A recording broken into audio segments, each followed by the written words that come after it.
आप उनके मस्जिद को, कब्रिस्तान को, उनके दरगाहों को अपने अंडर में लेके क्या साबित करना चाहेगा? जबकि मुसलमान का जो मामला है उसके अपने कब्रिस्तान और मस्जिद उसका निजी मामला है। जो प्रॉपर्टी है हमारे अल्पसंख्यक समाज की, उस पर सबसे ज्यादा किसी का कब्जा है, वो लालू यादव के लोगों का है। देश के भाईचारा को खत्म करना चाहते हैं। मैं सिर्फ ये कहना चाहता हूँ कि हमारे जन स्वराज की जो सूत्रधार है आदरणीय प्रशांत किशोर जी, शुरू से ही जब भीड़ को लाने की बात चल रही थी तभी से वो विरोध कर रहे थे कि साहब इस तरह का जो चीज़ है एक धार्मिक लोगों पे खास कर जो टारगेट बनाया जा रहा है वो बिल्कुल गलत है।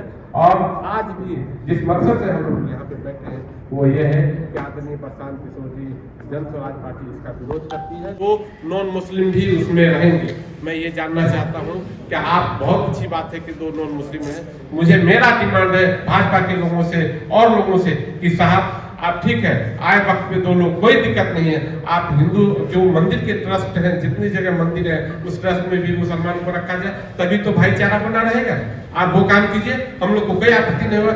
सिर्फ आप एक तरफ चाहते हैं कि हमारी भागीदारी हो, हिस्सेदारी हो, और दूसरे लोगों को उससे अलग थलग करना चाहते हैं। ये बिल्कुल आज़ादी प्रसाद किशोर जी और जन स्वराज पार्टी इसका विरोध करती है।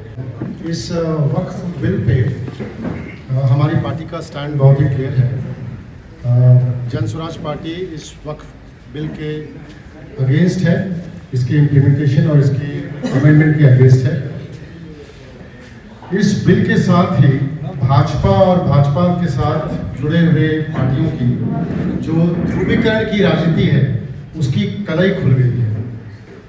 आपको मैं बता दूं कि हमारे कॉन्स्टिट्यूशन ऑफ इंडिया में 7th schedule deals with central list, state list and concurrent list.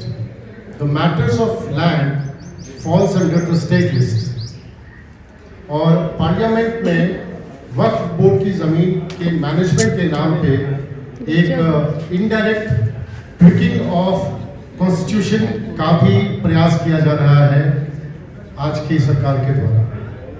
जो मैटर आपका स्टेट लिस्ट के अंदर आता है, आप उसमें पार्लियामेंट से डायरेक्ट लॉ बनाकर उसको अक्रॉस द नेशन आप उसको इम्प्लीमेंट करना चाह रहे हैं। दूसरी बात, जब हम वक्फ बोर्ड के कॉन्स्टिट्यूशन की बात करते हैं, उसमें कहते हैं कि नॉन मुस्लिम्स को भी उसमें इंक्लूड करना चाहिए, तो मैं पूछना चाहूँगा कि कर्नाटका या Andhra Pradesh, Karnataka Hindu religious institutions and charitable endowment act 1997, Andhra Pradesh charitable and Hindu religious endowment act 1987, इनमें एक्सक्लूसिवली हिंदू मेंबर्स ही होंगे, ये इस एक्ट के द्वारा प्रोवाइडेड है।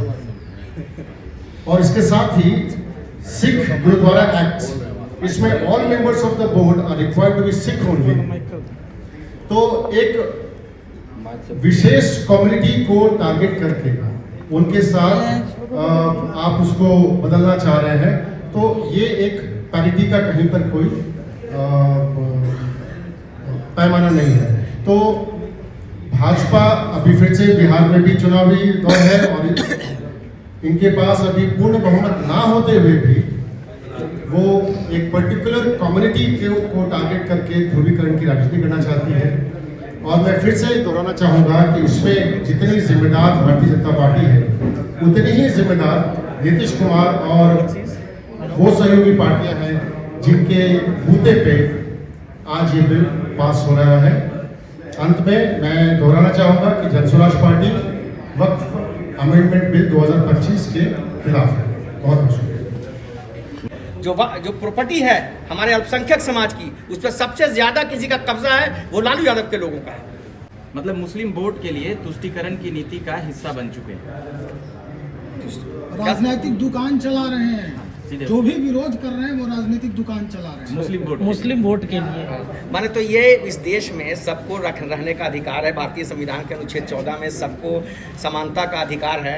तो आप तो भाई ठीक, हमारे सरवर साहब ने भी आपके सामने कहा कि देश का जो केंद्रीय मंत्रिमंडल है उसमें आपने एक सदस्य को भी 18% की आबादी का एक सदस्य आपने नहीं रखा है, और आप कौन तुष्टीकरण का काम कर रहा है बताइए? इंसाफ की बात करना तुष्टीकरण की बात है क्या? क्या तुष्टीकरण हो रहा है बताइए ना हमको, तो बताइए, उदाहरण दीजिए कि क्या तुष्टीकरण हो रहा है। जो अगर कानून ला उनसे मुसलमान मांगने किया था। ये तो एक बड़े समाज को दिखाना चाह रहे हैं कि हम मुसलमानों को बर्बाद कर रहे हैं। ये सब लोग समझता, आप भी समझते, हम भी समझते हैं। हमारे आबादी के हिसाब से आप बात कर रहे वक्त की 10 लाख एकड़ जमीन है, तो हमारे आबादी के हिसाब से तो हमारे पास 40 एकड़ जमीन होनी चाहिए, जबकि हमारी 14% आबादी, उसके हिसाब से पूरे देश में मुसलमानों के पास 2% जमीन है। तो तुम अगर इंसाफ करना चाहते हो तो सारे मुसलमानों को उसकी आबादी के हिसाब से जमीन दे दीजिए। ये तो नकलीपन है। ये तो तमाम मीडिया वाले लोगों को भी बोलना चाहिए। और दुर्भाग्य यह है कि अब तक जो मुसलमानों का वोट लिए हैं वो लोग भी मुसलमानों के साथ राजनीति कर रहे हैं। तो ये प्रॉब्लम जो सबसे बड़ी प्रॉब्लम है, इससे कोई मुसलमानों का सॉल्यूशन नहीं हो सकता।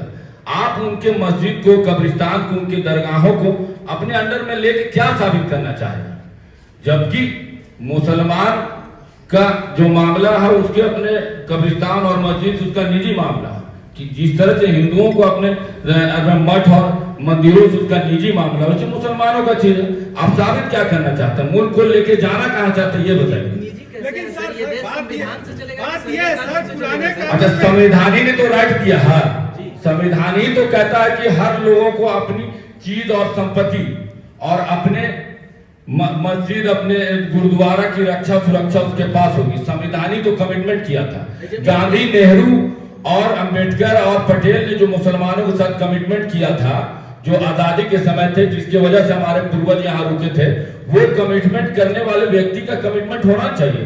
उस कमिटमेंट में मोदी जी के लोग नहीं थे, आरएसएस और संघ के और भाजपा के लोग नहीं थे जब मुसलमान इस मुल्क में रुके थे।